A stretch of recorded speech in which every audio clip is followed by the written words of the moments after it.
సంస్కరణలు అమలు చేస్తే ప్రోత్సాహకాలు,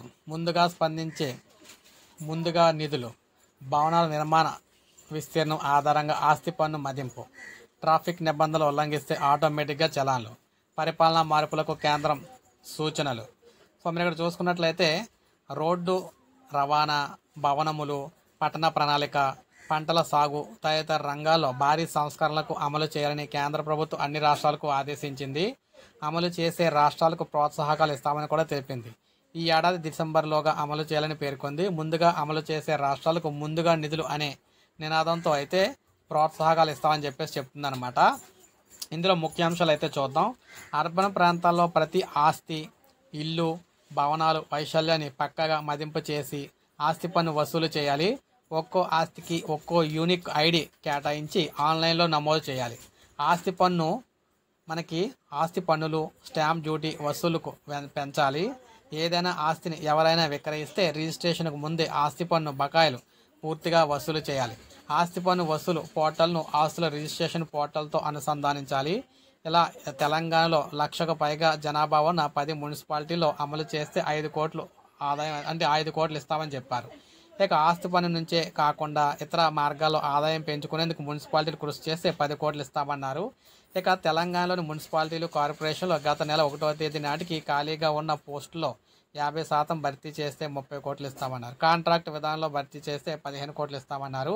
కాంట్రాక్ట్ ఉద్యోగులు కనీస కాలపరిమితి 5 ఏళ్లుగా ఉండాలని కూడా చెప్పారు. ఇక ప్రత్యేకంగా పర్యావరణ ఇంజనీర్ పోస్టులు అనమాట. పర్యావరణ పరిరక్షణ కోసం ప్రతి మున్సిపాలిటీలో ప్రత్యేకంగా పర్యావరణ ఇంజనీర్ పోస్టులను, మరుగునీటి నిర్వహణ, నీటి నాణ్యత కోసం కొత్తగా హైడ్రోలాజిస్ట్ పోస్టులను కూడా ఏర్పాటు చేయాలి. 10 లక్షలకు పైగా జనాభా ఉన్న మున్సిపాలిటీలో ఇవి 3 చొప్పున, 1,00,000కు పైగా జనాభా ఉన్న 1,00,000 నుంచి 10 లక్షల పైగా జనాభా ఉంటే 2 చొప్పున పోస్టులు అయితే భర్తీ చేస్తే 75 కోట్లు విడుదల చేస్తామని చెప్పారు. మున్సిపాలిటీలో ఉన్న ప్రభుత్వ ఆస్తుల్లో మ్యాప్లను తయారు చేసి డిజిటలైజ్ చేస్తే 5 కోట్లు ఇస్తామన్నారు. రాష్ట్రంలో ఏదైనా ఒక నగరం అదనంగా ఉపాధి కల్పన, ఆదాయం పెంచేందుకు కనీసం 50 హెక్టార్ల విస్తీర్ణంలో పర్యాటకం, నైపుణ్యాభివృద్ధి, ఐటీ, పరిశోధన, ఇన్నోవేషన్ వంటి అంశాల్లో ప్రత్యేక కేంద్రాన్ని అభివృద్ధి చేస్తే 250 కోట్లు ఇస్తామన్నారు. ఇక కాలం చెల్లిన వాహనాలను తుక్కుగా కనీసం 15 ఏళ్లు వినియోగించాక కాలం చెల్లిన వాహనాలను తుక్కుగా మార్చి కొత్త వాహనాలను కొంటే ప్రోత్సాహం ఇస్తాం. ఇందుకోసం రాష్ట్రాలను గ్రూపులుగా విభజిస్తాం. ఏ గ్రూపులో ఉన్న ఏపీ సహా 7 రాష్ట్రాలకు 200 కోట్ల చొప్పున, బి గ్రూపులో ఉన్న తెలంగాణ సహా 7 రాష్ట్రాలకు 100 కోట్ల చొప్పున ఇస్తామన్నారు. ఇక ప్రభుత్వ వాహనాల్లో కాలం చెల్లిన వాటిని తుక్కుగా మారిస్తే తొలి 500 వాహనాలకు ఒక్కోదానికి 50,000, 501 నుంచి 1000 వాహనాలకు 60,000 చొప్పున పెంచుకుంటూ వెళ్తామని చెప్పారనమాట.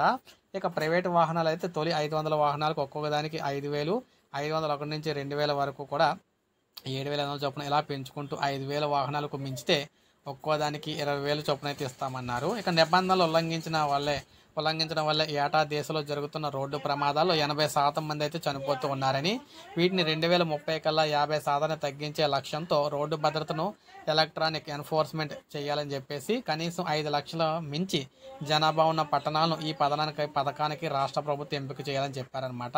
రోడ్లపై సీసీ కెమెరాలు వంటివి ఏర్పాటు చేసి ట్రాఫిక్ కంట్రోల్ రూమ్లో కూడా పర్యవేక్షిస్తూ నిబంధనలు ఉల్లంఘించే వాహనాలకు ఆటోమేటిక్గా చలాన్లు వేసే వసూలు అయితే తీసుకురావాలని చెప్పేసి అన్నారు.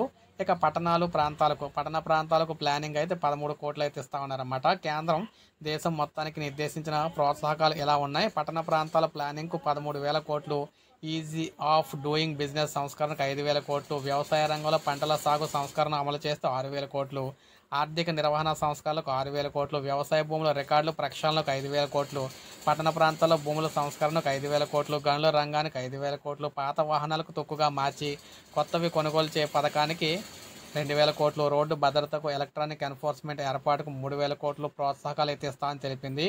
ఇక భూ యజమాని ఆధార్ సంఖ్యతో అనుసంధానం అనమాట. గ్రామీణ ప్రాంతాల్లో భూములను సర్వే చేసి వాటికి భూ ఆధార్ పేరుతో ప్రత్యేక గుర్తింపు సంఖ్యలను కేటాయించాలి.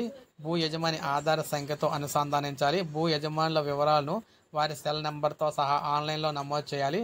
భూముల రిజిస్ట్రేషన్లు అన్నీ కూడా ఆన్లైన్ ద్వారా కాగితరహితంగా జరిగేలా చూడాలి. వీటిని ప్రజలు ఆన్లైన్లో చూసేలా పారదర్శకంగా ఉండాలి. భూముల రికార్డులు సంస్కరణలు పక్కాగా అమలు చేస్తే ఏపీకి 1,300 కోట్లు, తెలంగాణకు 890 కోట్లు ఇస్తామన్నారు. ప్రతి రైతుకు ప్రత్యేక గుర్తింపు సంఖ్యను కేటాయించి వారి భూమి రికార్డులతో అనుసంధానించాలన్నారు. ఈ ప్రక్రియ పూర్తి చేసి ఒక్కో రైతుకు 500 నుంచి 1750 చొప్పున రాష్ట్రానికి ఇస్తామన్నారు. రైతులు సాగు చేసిన పంటలను డిజిటల్ సర్వే చేసి ఆన్లైన్లో నమోదు చేసి ప్రతి రాష్ట్రానికి ప్రోత్సాహకాలు ఇస్తామన్నారు.